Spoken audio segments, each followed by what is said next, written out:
पढ़ना इसलिए नहीं है क्योंकि हमें एग्जाम निकालना है, हम इसलिए पढ़ रहे हैं क्योंकि हमें मजा अपनी जो इंजीनियरिंग की पढ़ाई है वो बहुत अच्छे से करें। अनटिल अनलेस आपको बिल्कुल मजा नहीं आता, पर्सनैलिटी में बस आपकी एक चीज हो कि आप सच बोलें।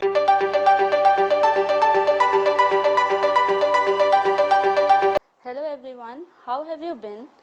Due to this ongoing pandemic, you all might have been wondering and switching over various emotions, and I suppose one among them will be worry for your future. So keeping that in mind, from today, we, the SA Collegiate Club Triple MUT chapter, are introducing Rendezvous, a webinar or career guidance. Under this lead, today we have our first guest, one who rose from the ashes and reached the apogee, an engineer who secured AIR 133 in UPSC CSE 2016, an IPS officer with utter simplicity and full of fun, a person who was among us, guiding for the most desired career at the present time, civil services. Is a bump in the hill is always necessary to achieve something big? Is there any other factor at work for the determination of our result? Does life become easy at any point? After this, can we narrate our UPSC journey? Let's get answers to all such questions with none other than Additional Superintendent of Police Agam Jan. Good afternoon, sir. Good afternoon. Welcome to this session. Thank you, thank you. So, the first question is very basic that describe your journey. How does it feel to be an IPS officer and be at such a nice position? तो मैं हिंदी में बोल सकता हूँ ना, किसी को कोई दिक्कत तो नहीं Yes, है? sir. No, sir. We are comfortable. ठीक है। तो ऑब्वियसली हम बहुत सभी लोग चाहते हैं कि यूपीएससी का एग्ज़ाम दें, और हम लोग भी जब पढ़ते थे तो हम भी चाहते थे कि यूपीएससी का एग्ज़ाम दें, और अब जब सेलेक्ट होकर के जॉब में आए हैं और जिस तरह का जॉब प्रोफाइल है, जिस तरह का हमको काम करने को मिलता है, तो उसको लेकर के बहुत अच्छा लगता है। और सिंस मैं इंडियन पुलिस सर्विस में हूँ तो it is one of the service जिसमें आप फर्स्ट हैंड लोगों से डील करते हैं, फर्स्ट हैंड आप लोगों का दुख सुनते हैं, उनकी बातचीत Yes, सुनते हैं। रूरल एरियाज में भी आप जाते हैं और ऐसी चीज़ें आप देखते हैं जो जनरली लोग नहीं देखते हैं, क्राइम या फिर अंडर द क्या बोलते हैं, अंडर द सिटी जो चीज़ें चलती हैं पूरे शहर में, जो लोग जब सोने के बाद में जब चीज़ें चालू होती हैं वो पुलिस ground एक level तरह से presence. देखती है। यस, तो बहुत अच्छा लगता है and I am proud to be part of IPS.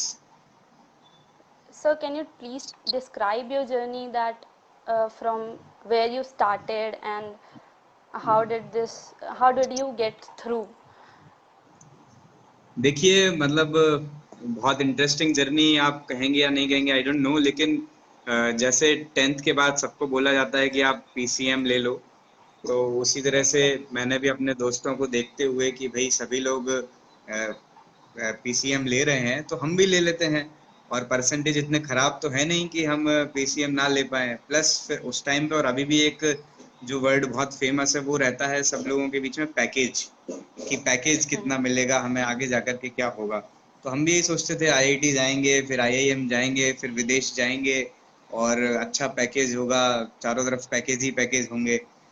तो ये सोच करके लिया। फिर 12th के बाद में कुछ हुआ नहीं, आईआईटी में सिलेक्शन हुआ नहीं, तो हमने सोचा ड्रॉप लेकर के देख लेते हैं, क्योंकि सब लोग पहले कोटा जाते थे, अभी भी जाते हैं, लेकिन कोचिंग इंस्टीट्यूट्स That's बदल a गए हैं। trend. हमारे टाइम पर यस, तो हमारे टाइम पर बंसल कोचिंग बहुत फेमस था, तो वहां जाकर के हमने एडमिशन लिया, फिर मेहनत की, सोचा कि फिर वही पैकेज पे जाकर के अपनी गाड़ी अटकेगी, लेकिन समहाउ जितने फॉर्म भरे थे सब में किसी में भी सिलेक्ट नहीं हो पाए, ना आईआईटी में हुए, ना ट्रिपल ई में हुए, ना धीरू भाई में हुए, और भी जो जो हो सकते हैं सबका दिया था एग्जाम और सिलेक्शन किसी में भी नहीं हुआ, अच्छी रैंक किसी में भी नहीं आई।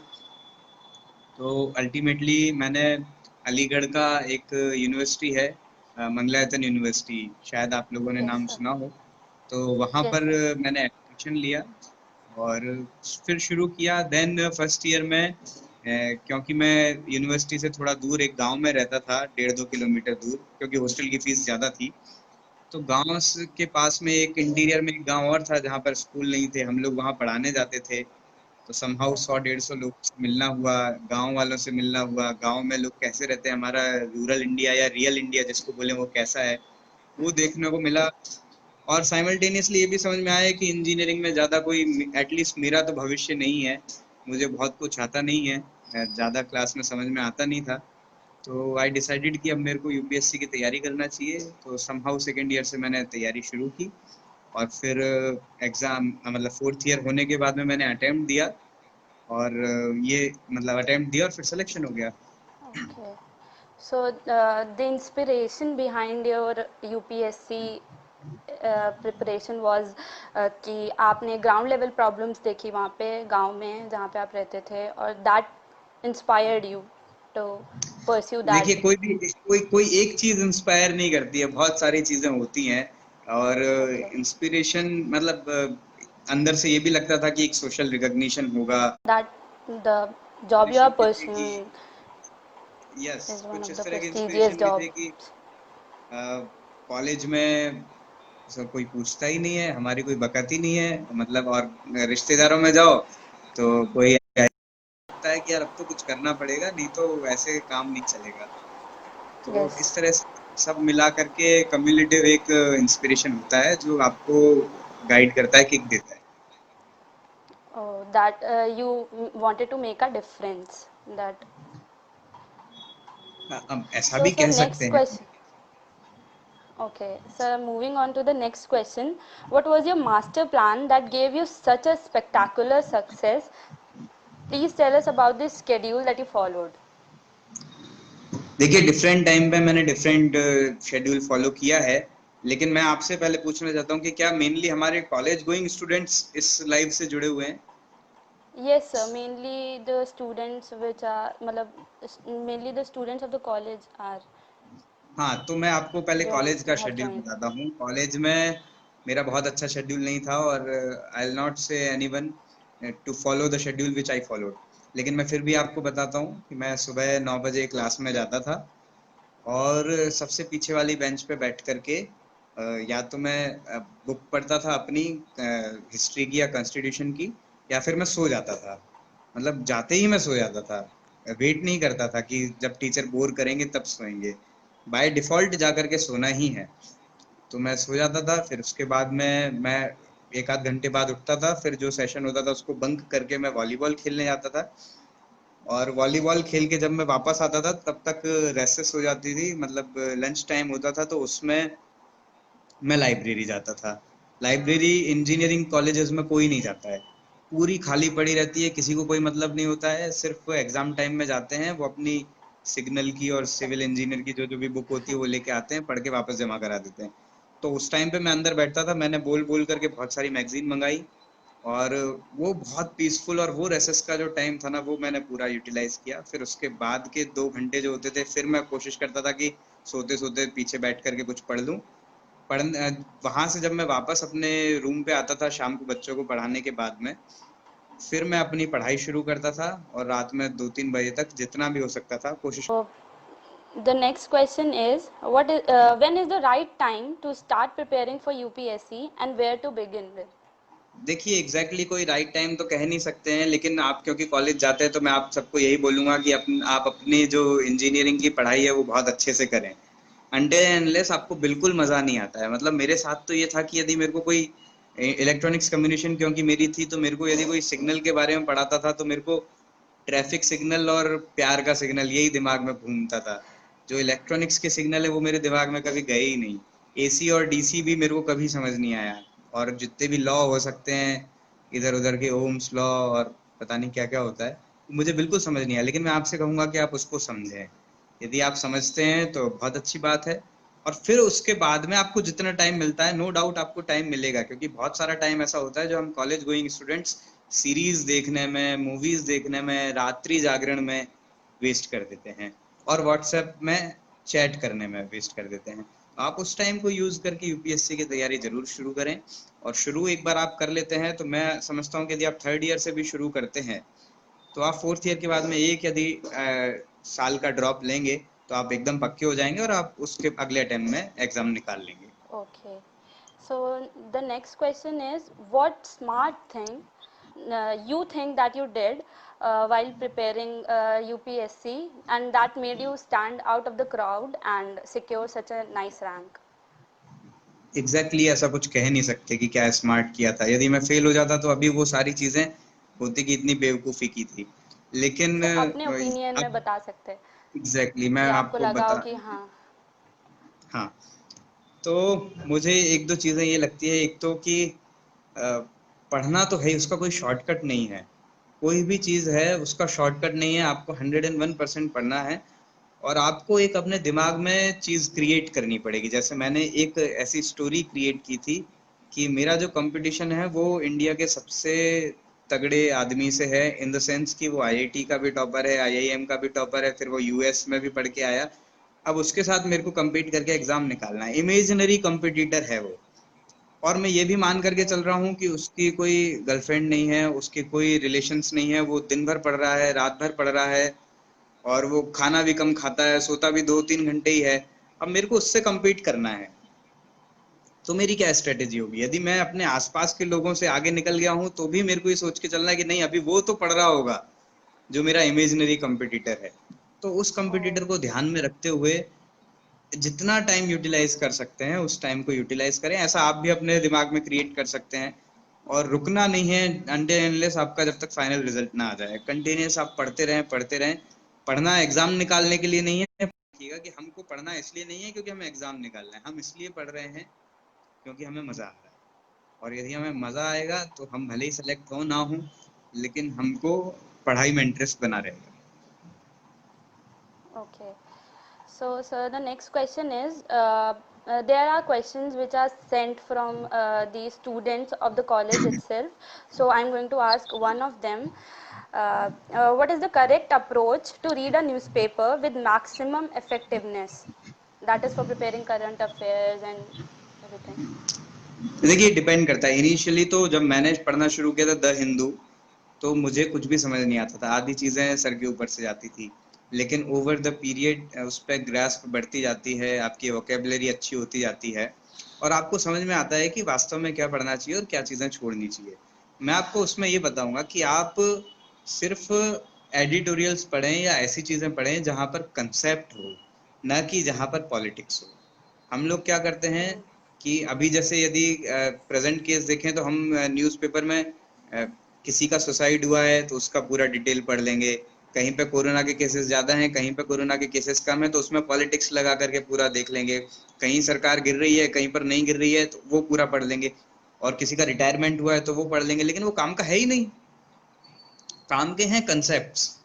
काम का है आपको ये पता होना चाहिए कि बाय इलेक्शन कब हो सकता है। काम का है कि आपको ये पता हो कि गवर्नर की पावर क्या है। काम का ये है कि ये सुसाइड का यदि केस लगता है तो कौन सी एजेंसी उसको इन्वेस्टिगेट कर सकती है और कौन सी नहीं कर सकती। हमें कंसेप्ट पता होने चाहिए। यदि हम कंसेप्ट उसमें से निकाल करके पढ़ेंगे तो आपका एक तो न्यूज़पेपर बहुत छोटा हो जाएगा, क्योंकि डे टू डे रूटीन की चीजें आपको पढ़नी नहीं है। जो अंदर के पेजेस में एडिटोरियल्स होते हैं, एक्सप्लेन्ड होते हैं, लोगों के ओपिनियंस होते हैं, वो आपको इफेक्टिव वे में, न्यूट्रल वे में, अपॉलिटिकल वे में उसको पढ़ना है। बस इतना है। Okay. So, sir, there is a question that there are many students who are not at ease with English. So, will that be a problem in competing for UPSC? Is with English. Yes, sir, they are not with ease तो with English. ये तो सब मेरे जैसे ही लोग हो गए, क्योंकि मेरे साथ भी यही प्रॉब्लम थी कि मैं लिख तो फिर भी लेता हूँ, क्योंकि इंजीनियरिंग कॉलेज में अपने को एग्जाम देने ही होते हैं, मिड सेम एंड सेम। लेकिन बोलने में तो हमारी शुद्ध हिंदी, खालिस हिंदी ही चलती है। कोई दिक्कत नहीं है, आप अपने एग्जाम इंग्लिश में दे सकते हैं। आपको पढ़ना आना चाहिए, समझ में आना चाहिए, which is also the necessity of the time. लेकिन आप हिंदी बोलते हैं, कोई दिक्कत नहीं है। आपका इंटरव्यू जो होगा उसमें भी आपके पास ऑप्शन होगा, आप हिंदी चूज कर सकते हैं और हिंदी में बोल सकते हैं। बल्कि मैं तो कहता हूँ कि जब तक हम आपस में दो लोग हिंदी जानते हैं तो हिंदी ही बोलना चाहिए। हमारी मातृभाषा वो है तो अगली लैंग्वेज को हम क्यों बीच में लेकर के आए? ओके। सो मतलब अगर बिल्कुल भी मतलब कमांड नहीं है तो they need to work a bit, और बिल्कुल भी नहीं, मतलब दे हैव टू मतलब लीव दैट स्फेयर देखिए, यदि and go on with the preparation. आपका हिंदी मीडियम है तो आप बिल्कुल हिंदी में कर सकते हैं, कोई दिक्कत नहीं है। लेकिन यदि आपका मीडियम इंग्लिश है तो आपको बेसिक इंग्लिश तो आनी पड़ेगी। और क्योंकि आज के टाइम में जो भी अच्छा मटेरियल है वो इंग्लिश में ही अवेलेबल है, हिंदी में कम है, अवेलेबल है लेकिन कम है। तो आपको यदि मटेरियल इजीली अवेल करना है और पढ़ना है तो आपको बेसिक इंग्लिश तो आनी चाहिए। Okay. So the next question is how to improve and enhance our personality for the personal interview for the UPSC. मतलब what to देखिए, do and what not interview के as लिए a अलग से personality. बहुत कुछ नहीं करना होता है। जो भी मेरे से ये क्वेश्चन पूछते हैं मैं सबको यही बोलता हूँ, पहले तो हम इंटरव्यू तक पहुंचे। तो जो आदमी इंटरव्यू तक पहुंच जाएगा वो अपने आप इतना समझदार हो जाएगा कि उसको क्या जवाब देने और क्या नहीं देने। और मैंने इंटरनेट पे कोरा पे मेरा इंटरव्यू कैसा रहा था उसका एक ट्रांसक्रिप्ट भी डाली है, आप पढ़ सकते हैं। उसको देख करके आपको समझ में आएगा कि मेरा खुद का इंटरव्यू बहुत अच्छा नहीं हुआ था।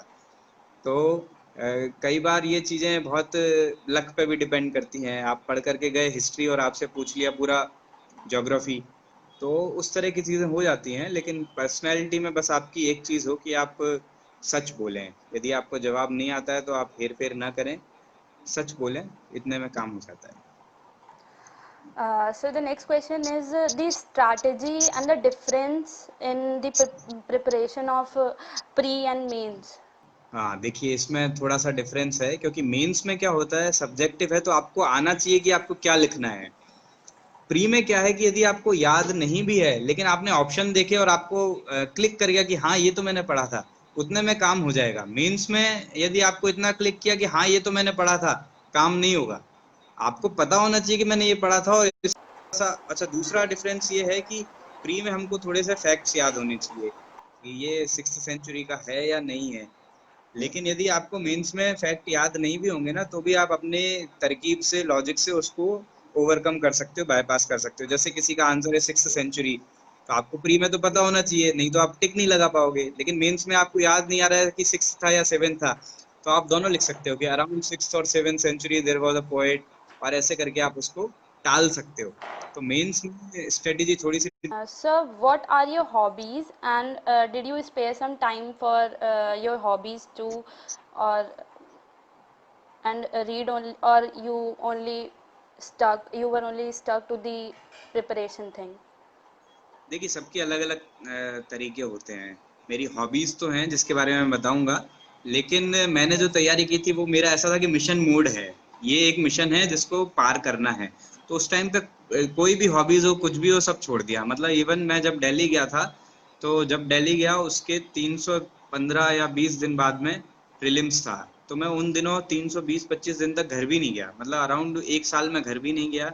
दिवाली आई, होली आई, विंटर वेकेशन आया, कुछ भी आया, लेकिन ये फाइनल था कि बस करना है तो करना है, बाकी चीजों पे ध्यान नहीं देना है। तो वैसे ही मेरी हॉबीज हैं, मेरे को बुक्स पढ़ना पसंद है, खेलना पसंद है। लेकिन उस टाइम पर तो भाई वो था, डीसी करंट टाइप था, 0 या 1 है तो आपको करना ही है।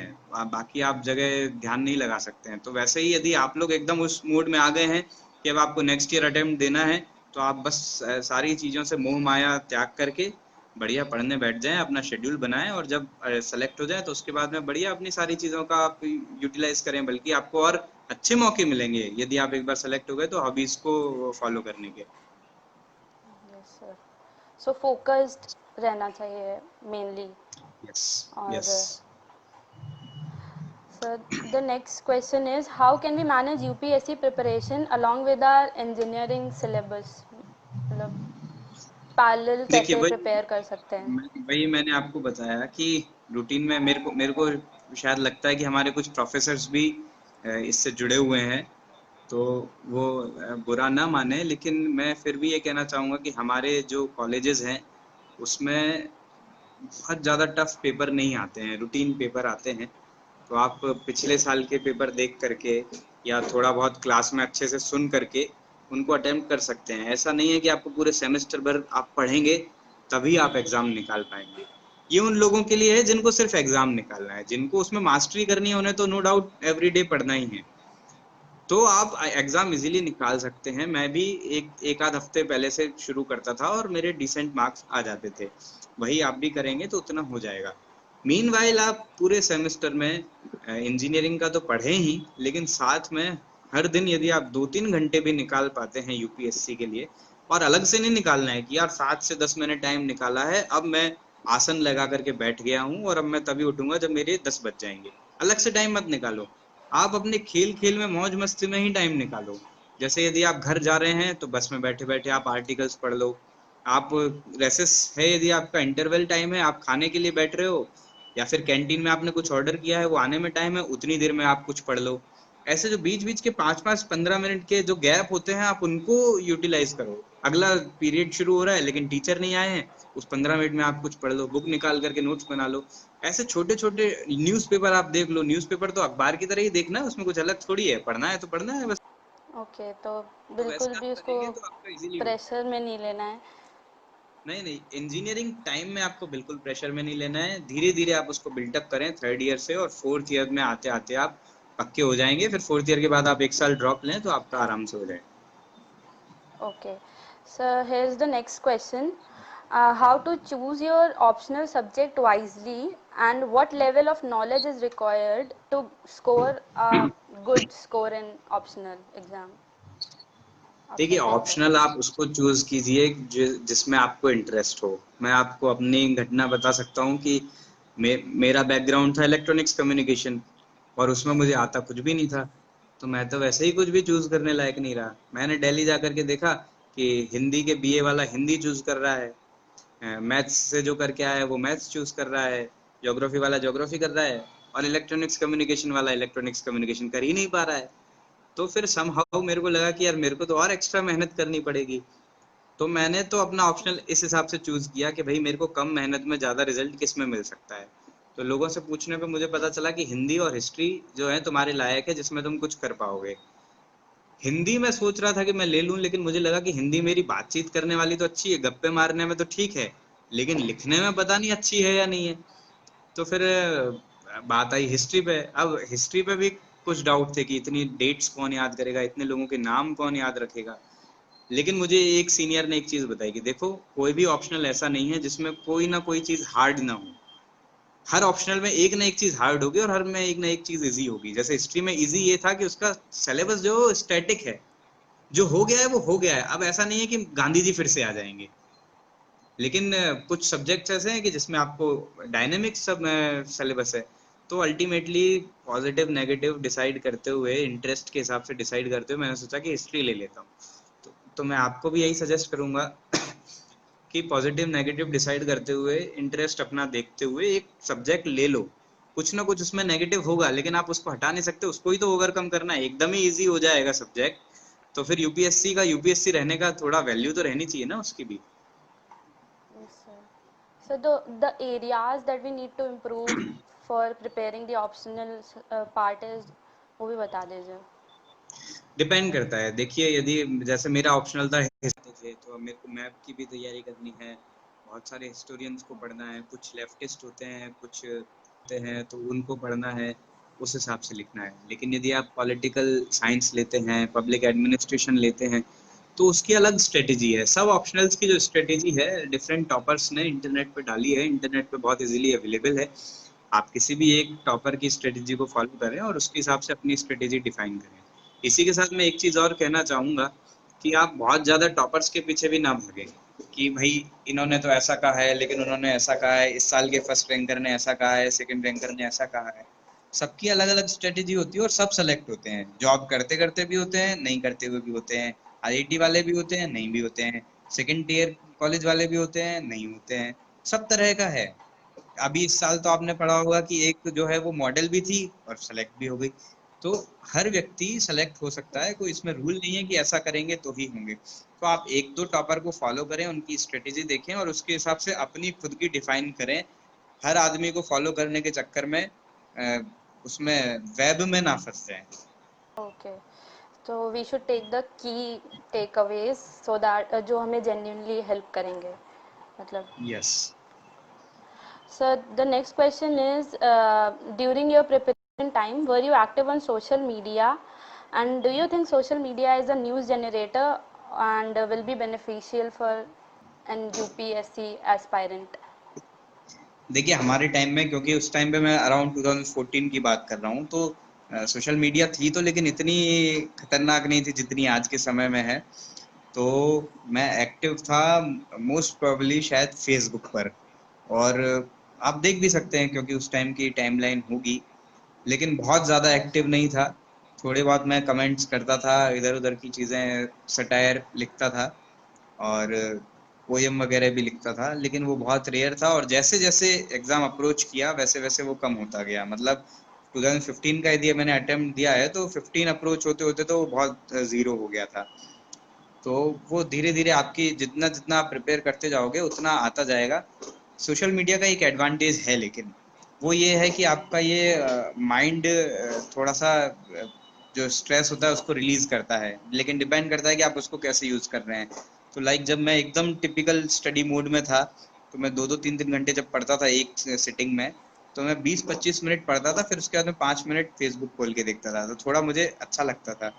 लेकिन कुछ मेरे साथ पढ़ने वाले ऐसे थे, उसके बाद में आधा घंटा फेसबुक चलाते थे, तो वैसा नहीं होना चाहिए। तो हम सोशल मीडिया को दोनों तरह से यूज, तो मोटिवेशन भी यूज कर सकते हैं। आपको कई टॉपर्स होंगे जिनको आप फॉलो कर सकते हैं, लीडर्स होंगे, अच्छे आर्टिकल्स भी आते हैं। फिर जब मैं सेलेक्ट हुआ उसके बाद में कोरा और ये सब बाद में आया, पहले मैंने यूज नहीं किया। ओके, तो बैलेंस बना के रखना चाहिए दोनों चीज़ों में, या फिर यस, मिनिमाइज कर देना चाहिए? बिल्कुल ही. मिनिमाइज आप कर सकते हैं, डिपेंड करता है आपको जैसी नीड है। ऐसा भी नहीं है कि सोशल मीडिया यूज करने वाला नहीं निकालता है। आप उसको, यदि आपका माइंड डाइवर्ट नहीं कर रहा है तो आप यूज कर सकते हैं। Okay. So the next question is, coaching institutes and mentors have a vital role in preparation. What is your perspective upon this statement? देखिए ये भी डिपेंड करता है, यदि आप सेल्फ मोटिवेटेड हैं तो आप जनरल स्टडीज की तैयारी खुद कर सकते हैं, आपको कोचिंग की जरूरत नहीं है। लेकिन आमतौर पे क्या होता है कि आज तो मुझे लग रहा है कि मुझे एग्जाम निकालना चाहिए, और हो सकता है अभी जो सेशन सुन रहे हैं उनमें उनमें से कई लोगों के अंदर बहुत आग उत्पन्न हो रही हो, लेकिन वो over the period fizzle out हो जाता है। 15 दिन बाद में पूछेंगे तो अरे कर तो रहे थे, छूट गया है, ये हो गया, वो हो गया। मोटिवेशन फेड हो तो जाता इसलिए इसलिए कोचिंग जरूरी होती है, क्योंकि वो आपको पीछे से कैरेट एंड स्टिक टाइप से आपको लगाए रखती है कि आपको जाना ही है, कोचिंग पढ़ना ही है। That way it's good. लेकिन यदि आप सेल्फ मोटिवेटेड हैं, आपको हर दिन जरूरत नहीं है, आप खुद भी कर सकते हैं। ऑप्शनल एक सब्जेक्ट ऐसा है, यदि आपका बैकग्राउंड नहीं रहा है पहले से, क्योंकि आप सभी इंजीनियरिंग स्टूडेंट्स हैं, तो यदि आप इंजीनियरिंग ऑप्शनल नहीं लेते हैं, कुछ और लेते हैं, तो फिर आपको कम टाइम में ज्यादा गेन करने के लिए ऑप्शनल की कोचिंग की जरूरत पड़ती है। है. Okay. तो according to you, coaching is a vital thing, मतलब necessary है? नेसेसरी नहीं है, लेकिन ऑप्शनल के लिए नेसेसरी है। बाकी जनरल स्टडीज के लिए डिपेंड्स कि यदि आप सेल्फ मोटिवेटेड नहीं है, थोड़ा सा आपको पुश चाहिए है, किक चाहिए है, तो आप ज्वाइन कर सकते हैं। So that the motivation doesn't fade. Okay. Yes.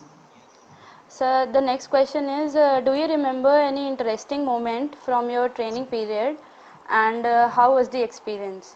बहुत सारे हैं ऐसे तो, क्योंकि ट्रेनिंग तो जो है बहुत ही अच्छा एक्सपीरियंस होता है उसमें, नो डाउट। आप, लेकिन एक एग्जांपल मैं बता सकता हूँ कि जब हम लोग मसूरी में थे, मसूरी में हम सब लोगों की एक साथ ट्रेनिंग होती है, तो मसूरी Yes से हम sir, लोग ऋषिकेश LBS गए थे। and हाँ, ऋषिकेश गए थे हम लोग राफ्टिंग करने के लिए। राफ्टिंग सभी आप लोगों ने सुना होगा। तो yes sir. राफ्टिंग में क्या होता है, हम एक उसमें एडवेंचरस एक्टिविटी थी, लेकिन मौज मस्ती के लिए ही गए थे वीकेंड के टाइम पे, एकेडमी की तरफ से। तो जब हम लोग गए तो एक राफ्ट में हम लोग 6-7 लोग थे, जिसमें 2-3 लेडी ऑफिसर्स भी थे और बाकी हम जेंट्स ऑफिसर थे।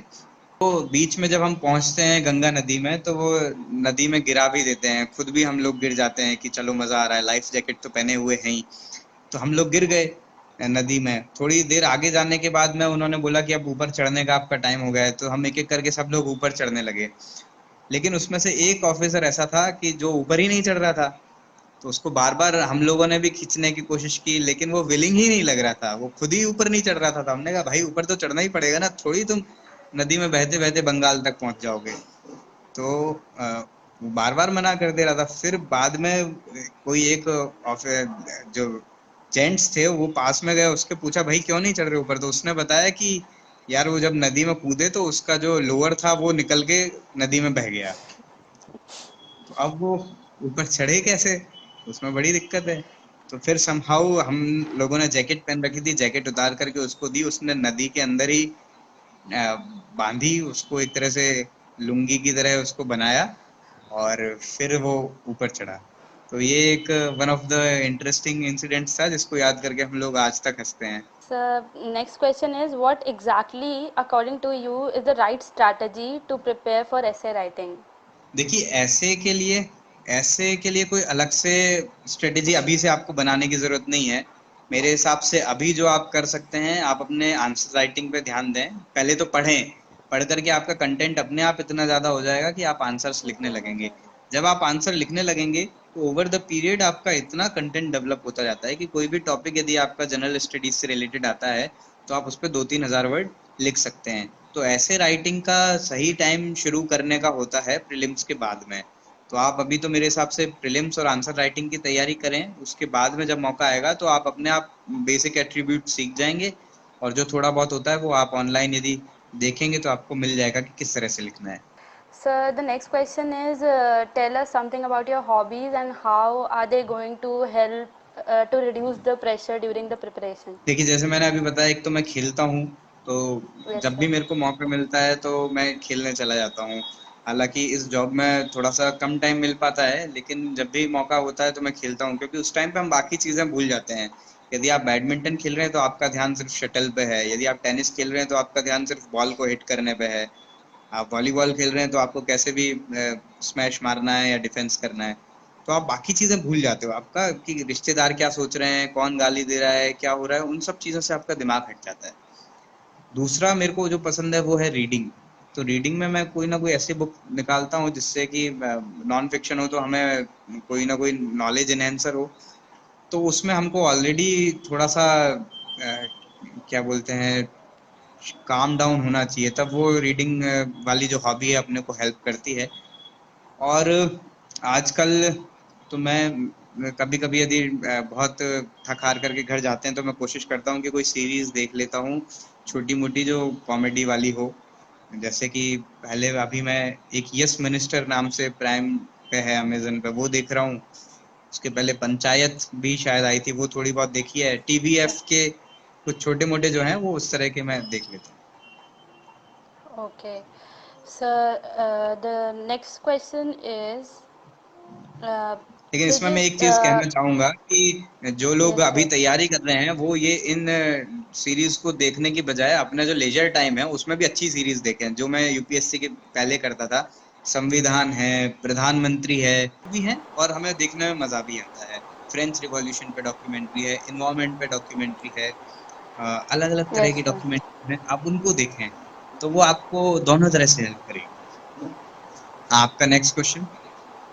So, the next question is the right strategy to frame subjective answers, देखिए जो subjective मेंस का एग्जाम होता question. है, मेंस के एग्जाम Yes, में sir. आ ही नहीं मिलता है।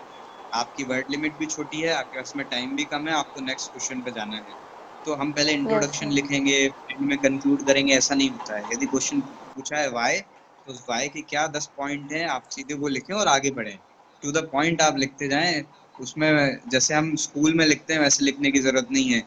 कि पूछा है कि इंडिया में ऐसा क्यों होता है, तो हम पहले लिखेंगे कि इंडिया ऐसा देश है, इसमें इतनी स्टेट्स हैं, ये है ये है।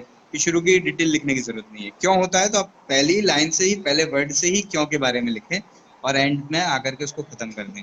इतना जरूर है कि जब आप कंक्लूड करते हैं एक आध लाइन में तो उसमें थोड़ा ऑप्टिमिस्टिक आंसर लिखें। यदि कोई आंसर ऐसा है कि जिसमें हमने बहुत सारा नेगेटिव लिखा है पूरे में, तो एंड में जाकर के आप थोड़ा सा ऑप्टिमिस्टिक एंडिंग तो उसको जरूर दें कि भाई विमेन एम्पावरमेंट में यदि आपने लिखा है कि ऐसा भी नहीं है, ऐसा भी नहीं है, ये भी होना चाहिए, ये भी होना चाहिए, तो अल्टीमेटली आप लिखें कि India is already working on it, and hopefully in near future यदि ये इम्प्लीमेंट हुआ तो India will be one of the powers which has better women rights.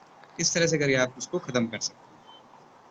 Okay, तो sir the right frame is that to the point answer लिखना है और उसके बाद we have to give an optimistic conclusion to the answer. Exactly, exactly.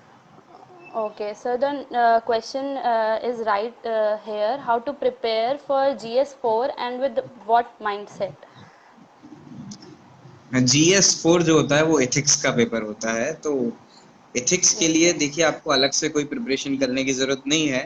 थोड़े basic words आपको आने चाहिए, क्योंकि उसमें इंग्लिश के कुछ वाइसेस एंड वर्च्यूज आपको पता होने चाहिए कि क्या सही है क्या गलत है।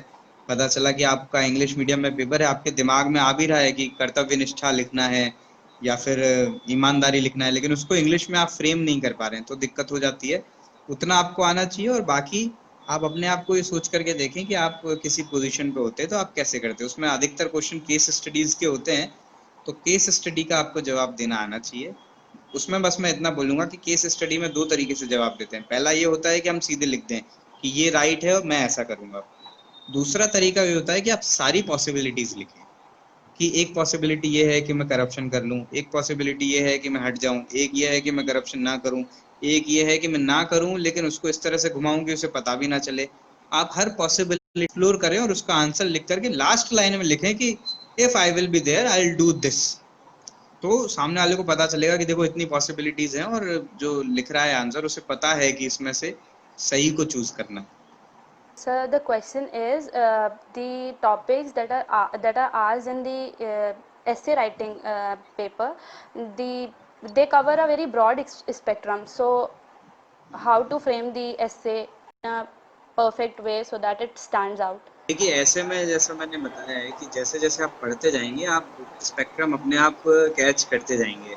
फॉर एग्जांपल, यदि वेमेन एम्पावरमेंट है तो आपको पता हो, अपने आप पता चल जाएगा कि सोशल एस्पेक्ट्स क्या हैं, पॉलिटिकल एस्पेक्ट्स क्या हैं, रिलीजियस एस्पेक्ट्स क्या हैं, कल्चरल एस्पेक्ट्स क्या हैं, फिलोसफिकल एस्पेक्ट्स क्या हैं। तो आप एक एक करके उसको बनाना अपने आप चालू कर देंगे। लेकिन मैं आपको फिर वही बोलूंगा कि आप ऐसे से शुरू मत करो, आंसर राइटिंग से शुरू करो। आप हर दिन यदि एक एक पेज लिखेंगे, किसी में आ जाएगा कि ऐसे कैसे लिखा जाता है, तो वो बहुत बड़ी दिक्कत नहीं होगी। आप लेकिन एक बार शुरू करें। हमको लगता है कि हम पहले ही दिन से ऐसे बहुत अच्छा लिखने लग जाएं, तो ऐसा नहीं होता है। तो आप देखें कि आपको कौन सा टॉपिक पे अभी बेसिक चीजें आती हैं। यदि आपको लगता है कि आप स्पोर्ट्स के बारे में लिख सकते हैं, तो आप लिख के देखें एक बार 5-7 पेज, तो आपको लगेगा कि ये सुधार हो सकता है। फिर नेक्स्ट टाइम आप टेररिज्म के बारे में लिखें, नेक्स्ट टाइम आप डेमोक्रेसी के बारे में लिखें, इजी इजी टॉपिक्स पे लिखें, तो आपका उसमें मोमेंटम गेन होता जाएगा। फिर हम टफ टॉपिक पे चलेंगे। तो ग्रेजुअली इम्प्रूव होता है राइटिंग पार्ट. ग्रेजुअली ही होगा, प्रैक्टिस ही है इसका सार, क्रक्स जो है वो प्रैक्टिस है। बहुत ज्यादा कोई इंटेलिजेंट है और बहुत कम कोई इंटेलिजेंट है, ऐसा इसमें कुछ भी नहीं है। जो प्रैक्टिस कर रहा है वही आगे बढ़ेगा। Okay. So the next question is, does hard work always pay off? Don't you think fate also has some hand there and it plays a role? देखिए, फेट का रोल तो बिल्कुल है, लेकिन आपके हाथ में क्या है आप ये देखें। हमारे हाथ में, मैं एग्जांपल देता हूँ कि मेरा ऑप्शनल हिस्ट्री था। मेरे को सबने बोला कि यार हिस्ट्री में तो मार्किंग ऐसी होती है क्योंकि थ्योरेटिकल पेपर है, आप बहुत अच्छा आंसर लिख दोगे तो भी 10 में से 6 ही मिलेंगे। लेकिन मीनवाइल जो जिनके पास मैथ्स ऑप्शनल होगा वो अच्छा आंसर लिख देंगे तो उनको 10 में से 10 मिल जाएगा। तो इस बात को लेकर के हम रो भी सकते थे, लेकिन आई ट्राइड कि भाई अपन तो अपनी मेहनत करो, जो होगा देखा जाएगा। तो मेरे हिस्ट्री में बहुत अच्छे मार्क्स आए, मेंस में भी मैंने तैयारी की, जितना अच्छा हो सकता था बहुत अच्छे मार्क्स आए। इवन मेरे ऑल इंडिया 25 के अंदर शायद, जितना मुझे याद है, मार्क्स थे, इतने अच्छे मार्क्स थे। तो ये तो अपनी मेहनत से हो गया। फिर इंटरव्यू जब आया तो मेरा मीडियम था हिंदी, लेकिन शायद वो फर्स्ट डे था हिंदी मीडियम स्टूडेंट्स का। तो इंटरव्यूअर जो थे उन्होंने मेरे से सारे क्वेश्चंस इंग्लिश में किए, और कुछ क्वेश्चंस इलेक्ट्रॉनिक्स कम्युनिकेशन से थे जिसके बारे में मुझे ज़्यादा आता नहीं था। तो यहाँ पर लक लक फैक्टर थोड़ा सा काम किया, कि मैं सोच रहा था हिस्ट्री से पूछे जाएंगे, मैं सोच रहा था कि मैं जहाँ का रहने वाला हूँ वहाँ से पूछे जाएंगे, सर्विस में क्यों आना चाहते हो ये पूछा जाएगा। ये सब छोड़ करके पूरा जो सेशन था वो इलेक्ट्रॉनिक्स पर चला। तो इसके कारण से अब क्वेश्चन ही ऐसे पूछे गए जिसका आंसर नहीं आता था, तो मेरे मार्क्स बहुत कम आए। तो जब कम मार्क्स आए तो ले दे करके सब मिला करके 133 रैंक आई। तो अब मैं आपसे पूछना चाहता हूँ कि हार्ड वर्क के कारण 133 रैंक आई या लक के कारण 133 rank I? Definitely due to luck, as अब अब आपका वो जो है, जो अब आंसर. आपके ऊपर डिपेंड करता है आप उसको कैसे चूज करते हैं। मैं तो मुझे ये लगता है कि यदि मैंने मेहनत नहीं की होती और इंटरव्यू में भी इतनी वाट लगती तो हो सकता है कि मेरी रैंक ही नहीं आती। तो अल्टीमेटली जो 133 आई है वो हार्ड वर्क से आई है। और कुछ लोग ऐसा भी सोच सकते हैं कि भाई आपकी तो टॉप जो 100 में आ कम हो सकती थी गई। यदि आप। हाँ, तो वो दोनों ही तरीके से हमारे हाथ में जो है हम उसको तो कम से कम पूरा भुनाएं। ऐसा ना सोचो कि नसीब ही खराब है, हार्ड वर्क तो करें ही। Sir, there are a lot of women who are turning up for civil services. What's your take on this? इसमें इसमें क्या टेक है, ये तो बहुत अच्छी बात है। सभी लोगों को इक्वल मतलब अपॉर्चुनिटीज हैं, सब लोग आए, बिल्कुल अच्छा करें। हर तरह के लोग होंगे तो हर तरह के जो राइट्स हैं, एस्पेक्ट्स हैं, उनको कवर करने में और आसानी होगी। okay. So, sir, what do you think of the process of selection? Uh, is don't you think it is a bit too much? UPSC aspirant, मतलब who is preparing देखिए, टफ तो है, this? लेकिन टफ नहीं होता तो हम लोग अलग से बैठ करके इस पर डिस्कशन भी नहीं कर रहे होते। और जो इसमें सेलेक्ट हो जाते हैं लोग, उनको उतनी अपॉर्चुनिटीज भी नहीं मिल रही होती। बहुत कम लोग सेलेक्ट होते हैं। आप सोचिए 7-8 लोग लोग फॉर्म भरते हैं, लाख लोग फॉर्म भरते हैं, और उसमें से 800-900 सेलेक्ट होते हैं और डिफरेंट सर्विसेज में जाते हैं। तो टफ तो बनाना ही पड़ेगा प्रोसेस, तभी तो आप उसमें से छांट पाओगे, नहीं तो हम छांट कैसे पाएंगे। तो वो है। और यदि हमको पसंद नहीं भी है तो भी जो प्रोसेस है वो तो वही है। अब आप कुछ कर नहीं सकते उसका। तो इन चीजों पे हम ज्यादा ध्यान न दें। बेटर है कि जो प्रोसेस है उसको फॉलो करें। Yes. So the next question is, what changes do you want in the current system, and how are you working towards that after observing the ground level problems and the system? देखिए, बहुत सारी चीजें हैं जो change होनी है, लेकिन जब हम सिस्टम में आए तो हमें एक चीज, मुझे स्पेसिफिकली एक चीज ये भी पता चली कि बहुत सारी चीजें अच्छी चल भी रही हैं। ऐसा नहीं है कि हम बहुत बुरे हैं। तो बहुत अच्छी जो चीजें चल रही हैं उसको मेंटेन रखना, स्टेटस को बनाए रखना, ये भी एक जिम्मेदारी है। और साथ में बहुत चीजें हैं, स्पेशली पुलिस में तो आप लोग न्यूज में देखते ही रहते होंगे कि पुलिस ने अच्छे से बिहेव नहीं किया, पुलिस ने उनकी बात नहीं सुनी, पुलिस ने गलत चालान बना दिया, करप्शन हो गया। तो ये चीजें हैं जो ओवर द पीरियड कम हो रही हैं, जो 10 साल पहले थी उससे अभी बहुत कम है। और आने वाले टाइम में हम सब मिलकर के उसके लिए स्ट्राइव करेंगे तो और भी कम होगा। हम सभी चाहते हैं कि हम एक अच्छा भारत देखें और एक भ्रष्टाचार से फ्री भारत देखें। तो बिल्कुल होगा। और आप जैसे लोग जो अभी उस साइड हैं, जब आप इस तरफ आएंगे तो आप उसको और अच्छा कर पाएंगे। Okay. So the next question is, what message do you want to give the youth of this country or the young people who are watching this session? देखिए, बहुत इंपॉर्टेंट है। पता नहीं आप उस कैटेगरी में आते हैं या नहीं आते, लेकिन 2-3 चीजें हैं, क्योंकि अब तो टिकटॉक बैन हो गया है। नहीं तो मैं ये जरूर बोलता था कि टिकटॉक के चक्कर में हम ज्यादा ना पड़े। साथ में ही एक Yes. चीज और है, वो है जो मुझे लगता है वो है पबजी। पबजी भी हमारी यूथ बहुत खेल करके जो है अपना टाइम वेस्ट कर रही है। मतलब इन शॉर्ट मेरा ये कहना है, ये तो एग्जांपल है कि हम हमारा टाइम वेस्ट ना करें। बहुत डिफिकल्ट टाइम चल रहा है, कोरोना का टाइम है, सब अपने अपने घर पे बैठे हैं, लेकिन आप कुछ ना कुछ अच्छा करें, बुक्स पढ़ें, देखें, खेलें, बाहर जाएं, कुछ भी अच्छा करें, लेकिन मोबाइल के सामने बैठ करके अपना टाइम वेस्ट ना करें। हमको लगता है कि जो हमारा पूरा करियर प्रोग्रेशन है वो इंस्टाग्राम के लाइक्स पे ही डिपेंड करता है, या फेसबुक पे हमारी कैसी लोग बात सुन रहे हैं उसी पे डिपेंड करता है। तो ऐसा नहीं है, दुनिया उसके आगे बहुत है। मैं आपको बता रहा हूँ कि मतलब हमारा जो रूरल एरिया है जहाँ पे मेन हमारे इंडियंस रहते हैं, उन्हें पता भी नहीं है कि फेसबुक क्या होता है, जिसके पीछे हम इतने मरे जाते हैं। अभी हमारे लाइव कितने लोग देख रहे होंगे। इट इज अ सक्सेस और आप लोगों ने बहुत अच्छा काम किया है। लेकिन सिर्फ इतनी ही लाइफ नहीं है, हमको इसके आगे जा करके देखना है। तो ये हमारा मेन एम होना चाहिए। और साथ में दूसरी चीज मैं ये कहना चाहूंगा कि आप निराश मत हो। प्रॉब्लम्स तो आएंगी ही, और ऐसा नहीं है कि आप पहले हो जिसके पास प्रॉब्लम्स आई हैं। लेकिन इसका ये मतलब नहीं है कि हम कोई बहुत बड़ा स्टेप उठा लें। आप हमारी जगह कभी बैठ करके देखना, हमारे पास में फैमिली आती है, माता पिता आते हैं जो ये कहते हैं कि हमारा बच्चा चला गया, घूम गया, या सुसाइड कर लिया, या बहुत टेंशन में रहता है, उसको डिसऑर्डर है, उसको दवाइयाँ चल रही हैं। बेचारों की रोने लगते हैं हमारे सामने, जिन्होंने हम सबको पाल पोस करके बड़ा किया है, जो सिर्फ इतना चाहते हैं कि हमारे बच्चे अच्छे से रहें। कोई बहुत बड़ा बन रहा है, नहीं बन रहा है, कोई फर्क नहीं पड़ता है। मैं आपको फिर बता रहा हूँ कि हमारे जो वास्तव में हमारी लाइफ में जो मैटर करने वाले लोग हैं, हमारे भाई बहन, मम्मी पापा, उनको बहुत ज्यादा फर्क नहीं पड़ता है कि यदि आप फेल हो गए तो भी। जिनको फर्क पड़ता है वो बहुत ज्यादा हमारे लिए वो मैटर नहीं करते हैं। तो इसलिए आप मेहनत Yes. करें आप, लेकिन आप टेंशन ना लें। यदि अभी आपके साथ अच्छा नहीं हो रहा है तो इसका ये मतलब नहीं कि आने वाले टाइम में अच्छा नहीं होगा। हो सकता है 15 साल बाद में कुछ और अच्छा हो सकता है आप 50 साल तक फेलियर रहे, 51वें साल में आप कुछ कर जाएं, लेकिन आप बस रहें वहां पर, उसको फेस करते रहें। अपने को हार नहीं मानना है। और मैं तो बोलता ही हूँ कि यदि आपको कभी भी लगता है तो आप मेरे को मैसेज कर सकते हैं, आप अपने दोस्तों से पूछ सकते हैं। बिल्कुल हम कुछ ना कुछ सॉल्यूशन निकालेंगे उसका, लेकिन हमको हार नहीं माननी है। Okay, so next question is what kind of pressure, whether it be political, professional, you faced during this COVID-19 pandemic?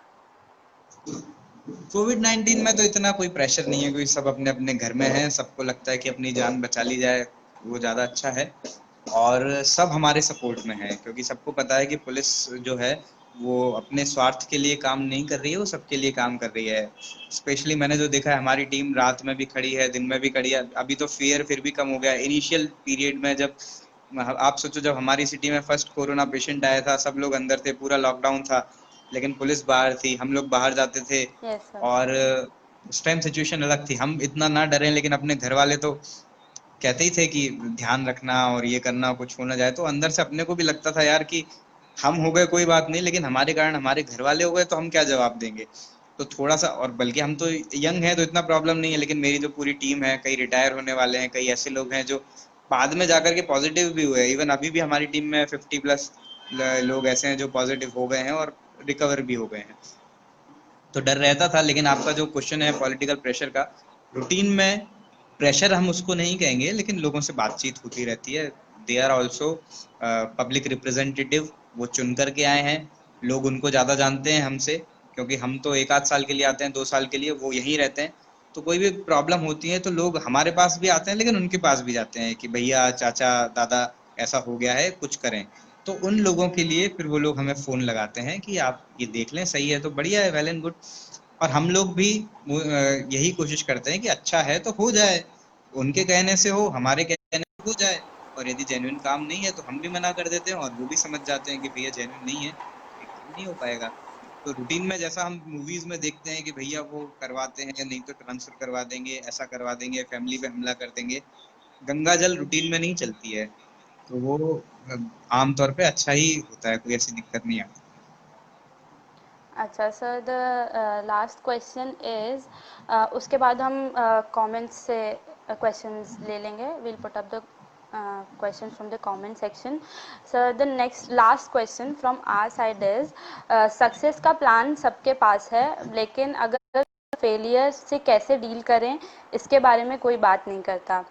How do you think one should deal with failures provided the uncertainty of the exam? देखिए, मैं आप सबको एक चीज बहुत अच्छे से कहना चाहूंगा कि अल्टीमेटली आप एज अ पर्सन कैसे हो वो मैटर करता है। मैं इस शहर में आया हूँ, लोग मुझे स्टार्टिंग में भले ही जानेंगे कि ये ऑफिसर हैं, काम करने के लिए आए हैं, लेकिन यदि मेरा नेचर ही अच्छा नहीं होगा तो धीरे धीरे लोग छिड़कने लगेंगे। या फिर मैं जब तक चेयर पे बैठा हूँ, लोग मेरे से तब तक बात करेंगे, द वेरी डे मेरा ट्रांसफर हुआ, लोगों को मतलब नहीं है। तो उसी प्रकार से हर जगह होता है। तो अल्टीमेटली जो लॉन्ग टर्म में हमारे साथ चलता है वो है हमारा कैरेक्टर। तो मैं आप सबसे यही कहना चाहूंगा कि यदि आप सेलेक्ट होते हैं, नहीं होते हैं, कोई फर्क नहीं पड़ता है। आप अपने कैरेक्टर पे बिल्टअप करें। आप नहीं हुए सेलेक्ट, फेल हो गए, कोई बात नहीं। जो आप इतनी दम रखें कि जिस दिन आप फेल हुए उस दिन आपका दोस्त यदि सेलेक्ट हुआ है तो आप उसको जाके कॉन्ग्रेचुलेट कर सकें। आप इतनी दम रखें कि हमें, हमारे पास में भले ही पैसा कम है, लेकिन हमें, यदि हम 5,000 रुपये भी महीने का कमा रहे हैं तो उसमें से 100-200 रुपये किसी को दान दे सकें। यदि कोई रिक्शा वाला हमारे साथ है तो हम उसको 15 से 10 रुपये कराने के लिए झगड़ते ना फिरें। कूड़ा कचरा हम सही जगह पर डालें, बिजली बचाएं, पानी बचाएं। हम इस तरह से भी देश की सेवा कर सकते हैं। हम एक अच्छे पर्सन तो बने।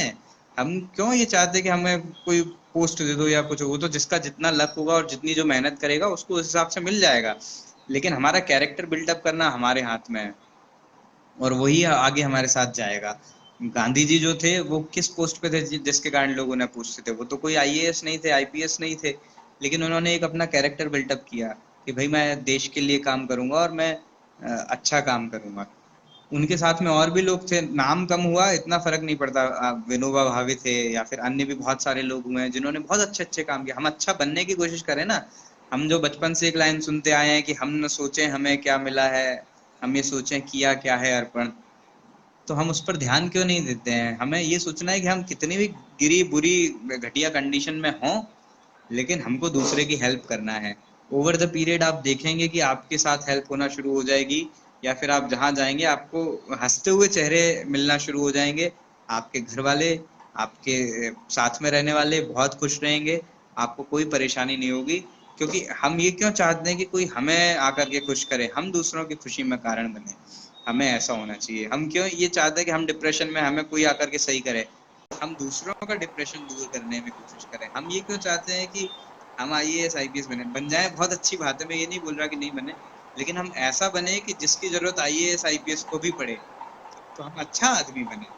और ये हमारा फेलियर का प्लान नहीं, ये हमारा सक्सेस फेलियर दोनों समय का प्लान होना चाहिए।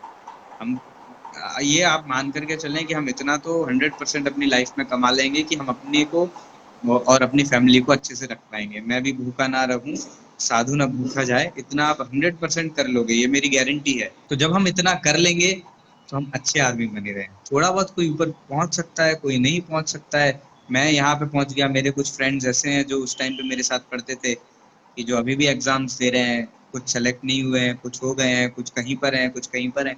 ये सब चलता रहता है, अब इसमें कोई क्या कर सकता है।